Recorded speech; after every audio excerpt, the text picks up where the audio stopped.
एक गांव में दो सहेलियां रहती थी जिनका नाम सीता और रीता है। वो दोनों बहुत गहरी दोस्त थी। वो सारा दिन एक साथ ही रहती थी। उन दोनों की दोस्ती गांव भर में मशहूर थी। वो दोनों बहुत चंचल और सुंदर भी थी। गांव का हर एक आदमी उन दोनों को हसरत भरी निगाहों से देखता था।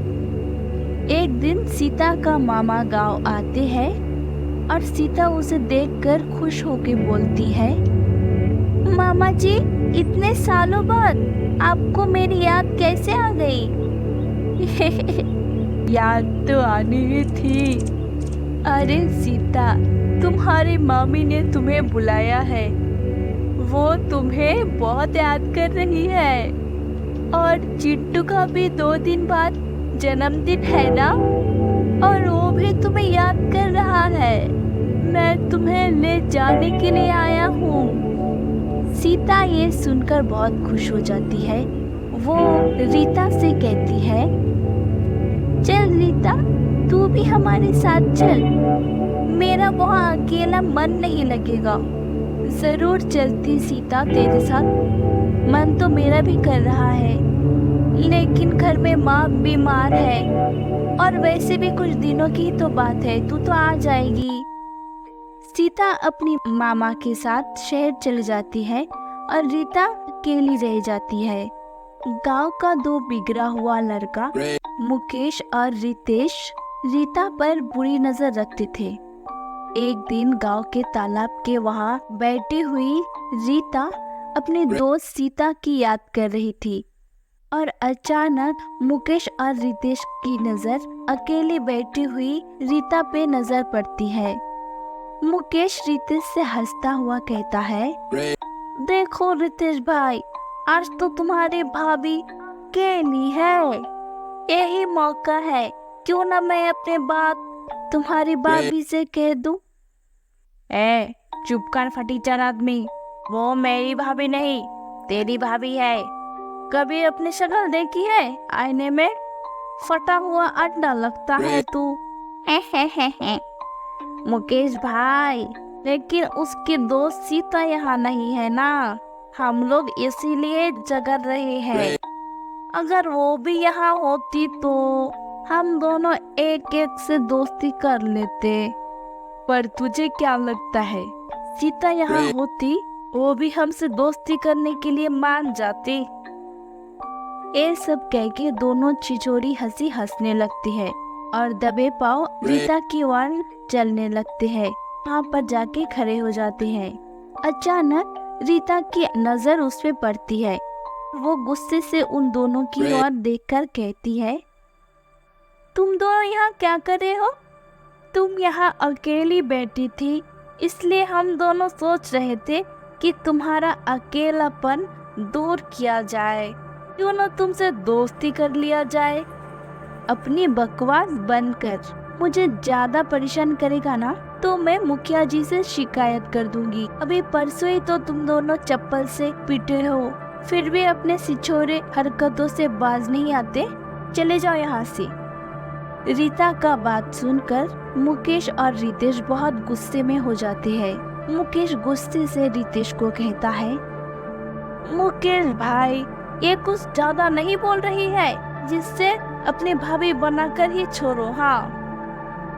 मुकेश और रितेश रीता को पकड़ने के लिए आगे बढ़ने लगता है।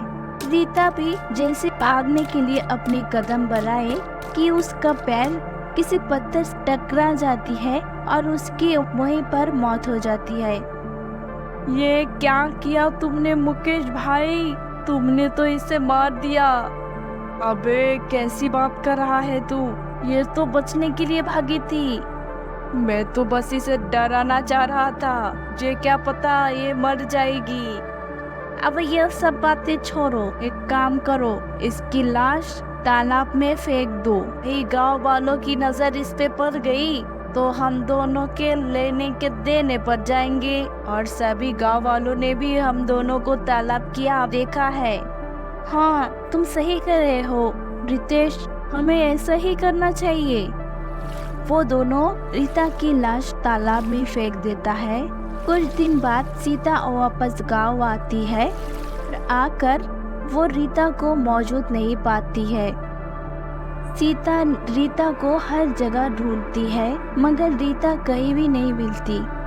सब गांव वाले उनसे कहते हैं कि रीता कुछ दिनों से दिखाई नहीं दे रही है।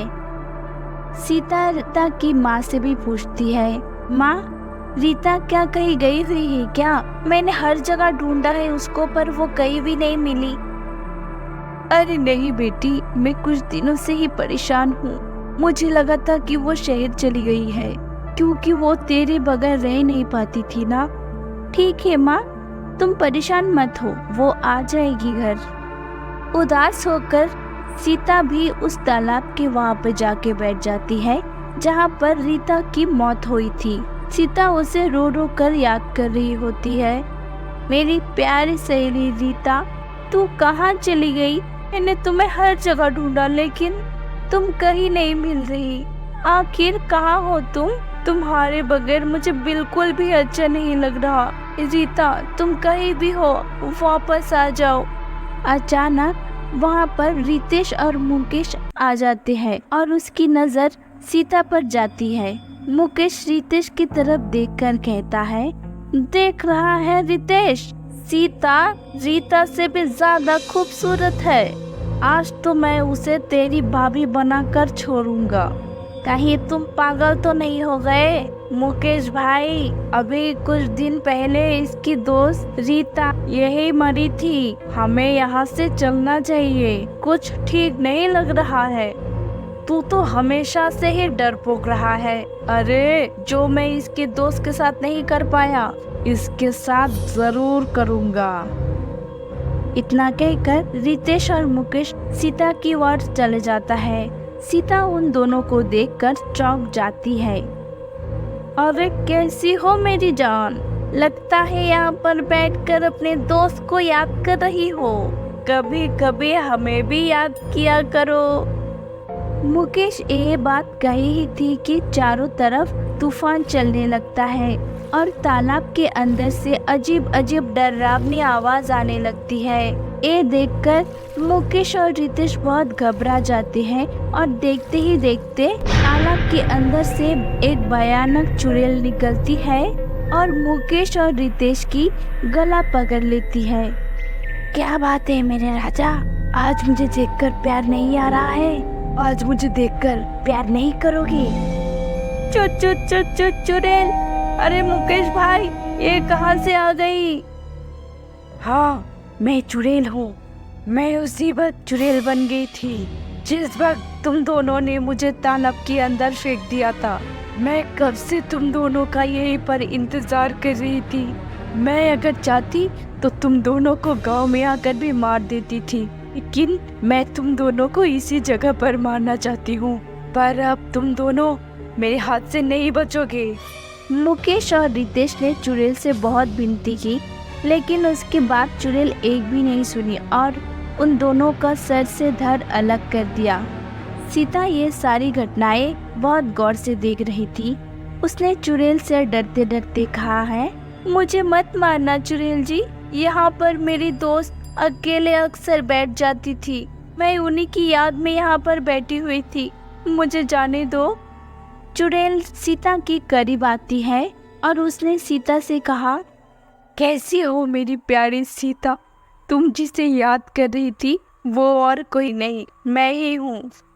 सीता, मैं भी कुछ दिन पहले तुम्हें यहाँ तालाब के किनारे बैठकर याद कर रही थी और उस पर इन दोनों हरामजादों की वजह से मेरी मौत हो गई और मैं चुड़ैल बन गई। तुम रीता हो? ओ मेरी प्यारी रीता। सीता उस चुड़ैल के गले लग जाती है और हाँ, मैं रीता हूँ, पर मैं अब चुड़ैल बन गई हूँ। मैं तुम्हारा कब से इंतजार कर रही थी। एक तुम ही हो जो मुझे मुक्ति दिला सकती हो सीता। हाँ, पर कैसे? इस तालाब के अंदर मेरी लाश पड़ी हुई है, तुम इसे निकाल के अंतिम संस्कार करा दो और मुझे मुक्ति मिल जाएगी। इतना कहकर चुड़ैल पानी के अंदर चली जाती है।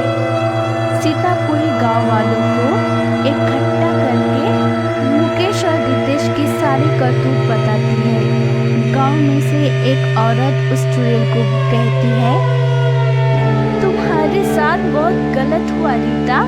अगर हम लोगों को पता होता रितेश मुकेश इतना गंदा आदमी है, पहले से ही उसको गांव से निकाल दिया होता। अब तुम बिल्कुल फिक्र मत करो, तुम्हारी दोस्त का और तुम्हारी माँ का हम गांव वाले सब मिलकर बहुत अच्छे से ध्यान रखेंगे। गांव वाले मिलकर रीता के अंतिम संस्कार कर देते हैं और रीता चुड़ैल के रूप से मुक्त हो जाती है और उसके आत्मा को शांति मिलती है। अगर आपको हमारी कहानी पसंद आई हो तो लाइक एंड सब्सक्राइब कीजिए।